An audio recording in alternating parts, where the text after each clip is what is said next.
So please give a warm welcome to Dr. Caldicott. Thanks, Chris. Well, it's about to start raining and there's a storm coming in, and I came down from Boston. It was raining already, so we've had a lot of luck with the weather. Idea of this rally in the campaign against nukes was Priscilla Starr's idea, who I've known for many years. She was in tears for weeks and weeks after Fukushima because she understood what it meant. And so one woman has organised this whole thing with simultaneous rallies throughout the United States. A hand for Priscilla. And then also I want to thank Marley Lightfoot, who is my executive director, who organised the whole thing in a very professional manner. And also I want to thank all the speakers who've spoken just before me, all of whom are my close friends. And really there's nothing more for me to say, except I'm fed up with this bloody industry. I'm an Australian, I say bloody, and I mean it. And we've got to stop being so goddamn polite. I've been doing this for 41 years. I'm 73, I'll be dead soon. I'll be dropping off my perch, and I'm sick of it. And we've got to get some indignation in our guts. And you can talk forever about this and that. I mean, I've got books full of it.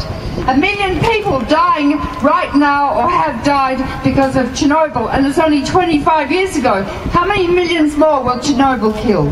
40% of the European landmass is radioactive. Will be for hundreds of years.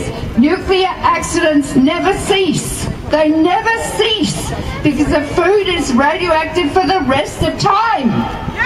Well, why doesn't the president know this? He's an intelligent man. He's got 2 little girls he loves. What the hell does he think he's up to supporting the nuclear industry? It's wicked, because the nuclear industry is a death industry. It's killing people and will for the rest of time, as you've just heard from Kevin. It's a cancer industry. It's a bomb industry. Any country that gets a reactor can make bombs, and then you get proliferation of weapons and an inevitable nuclear war, and then we'll all be dead. We'll all be dead. And you know that of the 22,000 hydrogen bombs in the world today, Russia and America own 97%. And they're targeting us. Right now, as I speak, there are 40 hydrogen bombs targeted on New York City, right here, from Russia, who are now our friends. And does anyone ever talk about that, the elephant in the sitting room? What the Christ are people doing? Because we're not going to survive.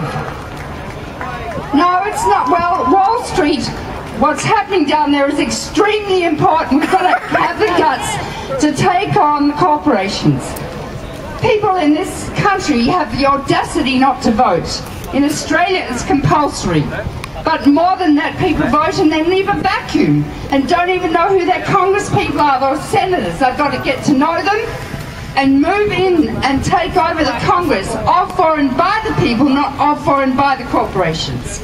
And into that vacuum move the corporations. And it's time you took your country back. And I mean that, and I mean that's bodies. And it's souls. And don't sit in front of your Facebooks all day, or your television, or your or whatever it is. But use your bodies like that in Wisconsin. Do a Tahrir Square here. Take back New York. Take back the Congress. Invade the Congress. Those people belong to you. They are your representatives and you are their leaders. But you've got to have some guts. And stop being so goddamn polite all the time. And don't need approval. Step up to the plate. Anyway, Harvey's on now because it's raining, and I've got nothing else to say. I was going to tell you a lot about meltdowns and how you're going to die and everything, but you've already heard it.